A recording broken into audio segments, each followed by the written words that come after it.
Corley is 3 weeks younger than Malachi. They're both 2.5.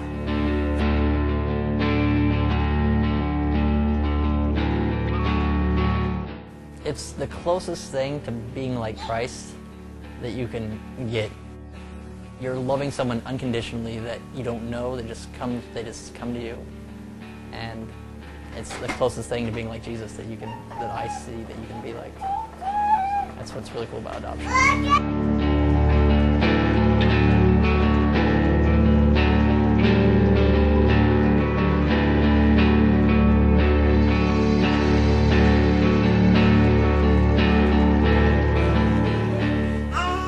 The reason why we adopted is something we kind of always wanted to do, and to me it seems like it's the closest thing to being like Jesus that you can be. It's accepting someone that you don't know, that you have nothing to do with, and loving them unconditionally. So give you a far weekend. Well, for me, I always wanted to adopt because it was a very visual picture for me of redemption and love and the power of those things, which are really what is so amazing about, well, I guess, Christ, right? I think part of it was because our daughter was younger, probably helped a lot. We didn't worry about adopting out of age order or anything like that because she was younger, but also it doesn't matter to us. It's only different if you parent them differently, and we don't, I mean, we do to an extent, but we don't love them any less because we didn't give birth to them than we do our daughter who we did give birth to. So it was never a problem for us. They're kids anyways, whether, I don't need a piece of paper telling me they're my kids. So having another biological kid, it's all the same. They're all my kids. You set an age boundary, and we wanted a younger child, and that was about it. I mean, we wanted a boy, at least one boy, and that was all that we said. We didn't say any race or anything like that because it doesn't matter to us. I mean, there's a certain amount you have to be prepared to, I mean, they are different than us, so we have to be prepared to address that as they grow and things like that. But for us, it was never a question. It wasn't a big deal to us. Just whatever, accept whatever comes goes. Yeah. It's been incredible to watch the boys change since they came home. I mean, seriously, Malachi walked around the house. We were just talking last night. Malachi, when he first came home, walked around the house all the time. He wouldn't make eye contact. He just cried all the time. He wouldn't come to you. He wouldn't hug you. He wouldn't snuggle. I mean, he just walked around and cried for most of the time.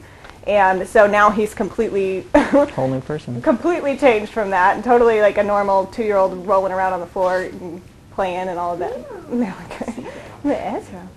And so, I mean, that's been the greatest thing. It's just seeing how they've changed and how they've grown, and it's been nice. We have room for 2, so we were open to a sibling group or just one. I mean, we didn't really specify one way or the other. Yeah, we were open to it, but I think we were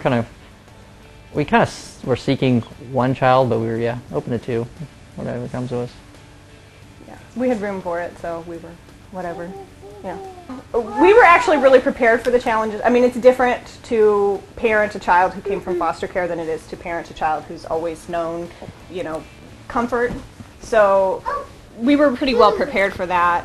I think our biggest challenge. You're just a really big researcher, but yeah. I mean, to me, sometimes it's hard to remember that you got to be a little bit more calm with them and more patient. Because I like the roughhouse a lot more, and sometimes I have to slow down with them because they're not used to a crazy person playing with them, where my daughter's totally used to it, so it's normal. I think for me the harder part has been kind of public reaction to going out with the kids. And remember our first time when we took the kids to the mall, and it was seriously, I felt like a freak show. Everybody was staring at us, and it was I mean, I know part of it is just because the kids are so close in age, and that's not quite normal or whatever. It's a little bit weird, but I think that's been my hardest part about it. It's a blessing to have them. It's not the easiest thing, but there's not a day. I mean, it could be the hardest day of all time, and I still go to bed and not have a single regret about it. So it's never something that I'm when I was pregnant, I regretted that several times. But when I have, but with the boys, I don't regret that.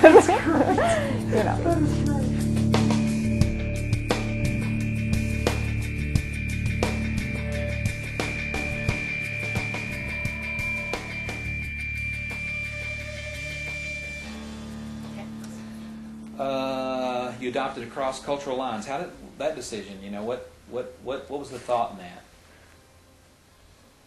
Was it intentional, or was it just the kids that had needs? I'm a huge nerd and I'm bad at sports, so we had to find somebody who can play sports in the family. You cannot answer that. That was Hilarious. That is